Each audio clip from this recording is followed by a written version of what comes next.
ET news में आपका स्वागत है। मैं अरमान खान। आप देख रहे हैं आज की बात। आज की बात में सबसे पहले हम चलेंगे कि लॉकडाउन 3 में जो आज की बात हम लोग लेके आए हैं, वो सबसे बड़ा मुद्दा ये है कि लॉकडाउन कितने दिन तक और रहना चाहिए। तो हम ले चलते हैं आपके, हमारे साथ कुछ मेहमान मौजूद हैं यहाँ पर। हम तारुफ कराएंगे आपसे मिस्टर अलीम खान, जो समाज सेवी हैं। अलीम जी, हमारे चैनल में आपका स्वागत है। धन्यवाद अरमान। अलीम सर, आप भी अपनी राय बता सकते हैं। अलीम सर बताइए आप अपनी राय। देखिए, अभी जो नफीस जी ने आपको अवगत कराया कि कोरोना वायरस महामारी, गंभीर महामारी में जो लॉकडाउन हुआ है, हमारा तो अपना मानना है, सोचना है कि जो रेड जोन एरिया है उसमें लॉकडाउन पूर्णतः रहना चाहिए, क्या छूट के बराबर ना आए।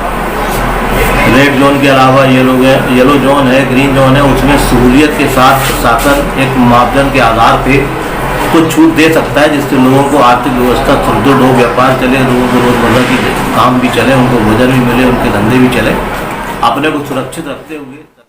हाँ रेहाना जी, आप बताइए आपकी राय क्या है कि ऐसे टाइम पे। नमस्ते जी अरमान जी, मैं आपको बताना चाहती हूँ कि लॉकडाउन रेड जोन में कुछ रियायत मिलनी चाहिए कि नहीं। ये मरीज तो हमारी सरकार ने पूरी तरह से प्रतिबंधित हर क्षेत्र को कर दिया था। अब जब 40,000 की संख्या हो चुकी है तो रेड जोन में रियायत देना और लॉकडाउन खोलना खतरे से खाली नहीं है। अगर आपको रियायत देनी ही है तो आप दवाइयों की दुकान पर या राशन के लिए आप रियायत दे सकते हैं। बाकी और जगह पर और किसी चीज़ के लिए रियायत देना खतरा ही है। शांति स्वरूप महेश्वरी जी, आप अपनी राय दें कि मुझे लगता है कि जो सरकार ने डिवाइडेशन किया है क्षेत्र wise, green zone, orange zone और रेड जोन, उसके संदर्भ में जो ग्रीन जोन है वहाँ आवश्यक वस्तुओं की दुकानों के अलावा थोड़ा सा प्रिकॉशन लेके सरकार अगर चाहे तो दुनिया भर छोटे दुकानदारों को दे सकते हैं, जिससे उनका कुछ आर्थिक लाभ भी हो जाएगा और पब्लिक को सहूलियत भी मिल जाएगी। वैसे जो सरकार का प्रयास था लोगों को रोकने का, तो प्रयास लगभग सफल रहा है। अब हमारी और जनता की जिम्मेदारी है कि जो उसके परिणाम हमने देखे हैं उसको देखते हुए हमें खुद एहतियात बरतना बहुत जरूरी है। और पूछना चाहेंगे तौसीफ आलम जी से, आप बताइए। अरमान जी, लॉकडाउन तो जिस तरह से प्रशासन ने लगा रखा है उसको अभी लगा रहना चाहिए, क्योंकि ज़रूरत का सामान तो प्रशासन उनके अपने नंबरों से अवेलेबल करा रहा है। आपकी क्या राय होगी नफीस जी, बताइए।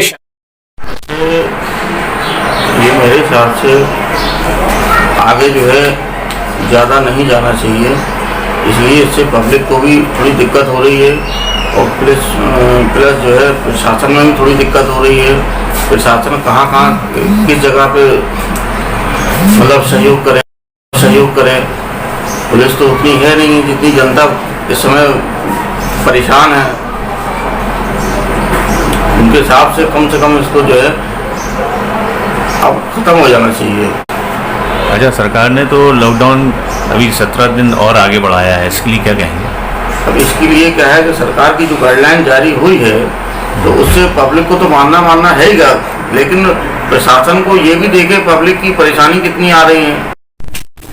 अब हम करते हैं कि लॉकडाउन में शराब की दुकानों की खुलने की तिथि, खुलने की टाइमिंग क्या होना चाहिए।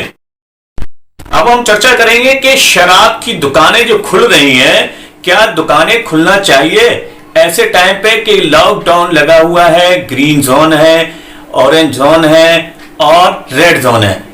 किसमें शराब बिकना चाहिए और किसमें नहीं बिकना चाहिए और क्यों बिकना चाहिए, और शराब के कितने फायदे हैं बेचने से, क्या राजस्व बढ़ रहा है, और ऐसे में क्या आपके लिए तो ये है कि शराब तो पूर्णतः प्रतिबंधित होना चाहिए, क्योंकि लॉकडाउन के चलते महिलाओं की समस्याएं पहले ही बहुत ज़्यादा बढ़ी हुई थी। उस पर भी ये शराब की दुकानें खोलकर महिलाओं की समस्याएं और ज़्यादा बढ़ा दी गई हैं, क्योंकि जो गवर्नमेंट ने महिलाओं के खाते में 500 रुपये डाले थे ना, वो महिलाओं ने बड़ी मेहनत से निकाल के रखे थे। आपकी क्या राय होगी नफीस जी, बताइए शराब के बारे में आप क्या बताना चाहेंगे? तो बिल्कुल टोटल बंद ही हो जाना चाहिए, बल्कि प्रशासन का इसमें नुकसान भी हो रहा है, लेकिन इससे पब्लिक कितना उत्साहित हो रही, मतलब इनकी ज़रूरत नहीं होना चाहिए इस चीज़ के लिए, क्योंकि आदमी पेट भरे कि या शराब खरीदे। शांति स्वरूप महेश्वरी जी, आप अपनी राय दें कि शराब के बारे में आप क्या बताना चाहते हैं, ये बिकना चाहिए नहीं, जल्दी बोलिए।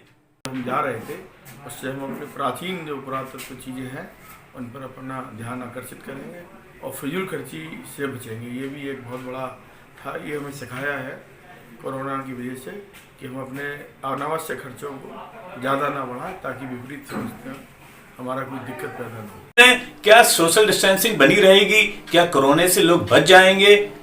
हम पूछना चाहेंगे तौसीफ आलम जी से, आप बताइए।